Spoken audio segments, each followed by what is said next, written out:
Okay, so I know I've talked about a few Telltale games on the channel before, but this is by far my favorite. This is the Batman Telltale series in 2025. It was first launched back in 2016 and would continue on until about mid 2018 when the second season ended. They were going to make a third season, but of course, that was around the time that Telltale Games shut down.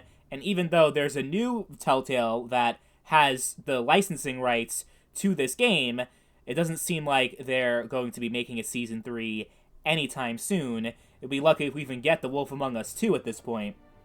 But I'm just going to talk a little bit about my experience with this game and also kind of plug my Let's Play channel because I'm currently doing a Let's Play of it right now as we speak.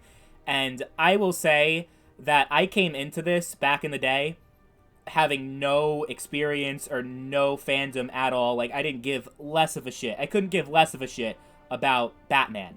I didn't care at all about Batman at all. Then I played this, and I actually became a huge Batman fan as a result. It's such a great story. It hooks you in from the beginning up until the very end, and there's just so much that this game has to offer. Not only its unique interpretation of Batman, but also of Bruce Wayne. Because there's plenty of Batman games and shows and movies that fully explore Batman, but don't really delve into his real-life persona, Bruce Wayne.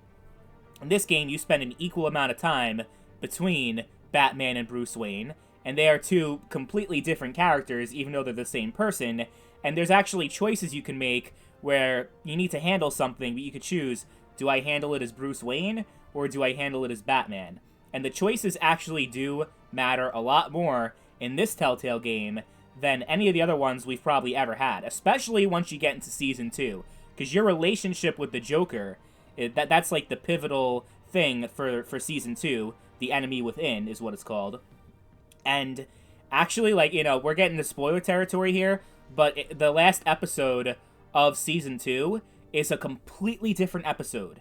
Like, completely different writing, different characters, different story, everything, based on what the outcome of your relationship was with the Joker. If he was a friend or an enemy.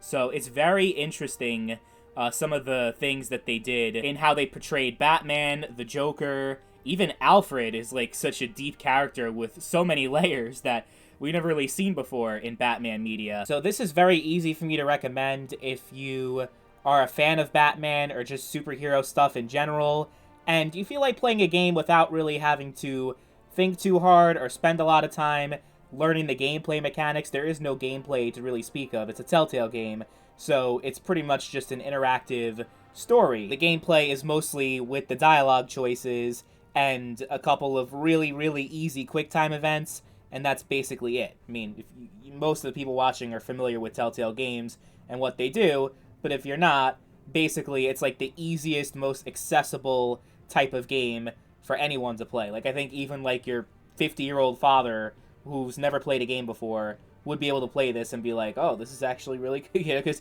you don't really have to learn how to play it. So it's great in that way.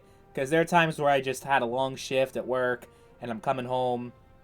I don't really feel like playing a game and really getting into it, but something like this is just perfect. Because I'm playing a game but not really playing at the same time, if that makes any sense. So, yeah, I think I could recommend this game easily. I mean, it's my favorite Telltale game, my favorite Batman thing ever. Like, it's honestly a 10 out of 10, in my opinion. One of the best games I ever played, and it's not even close.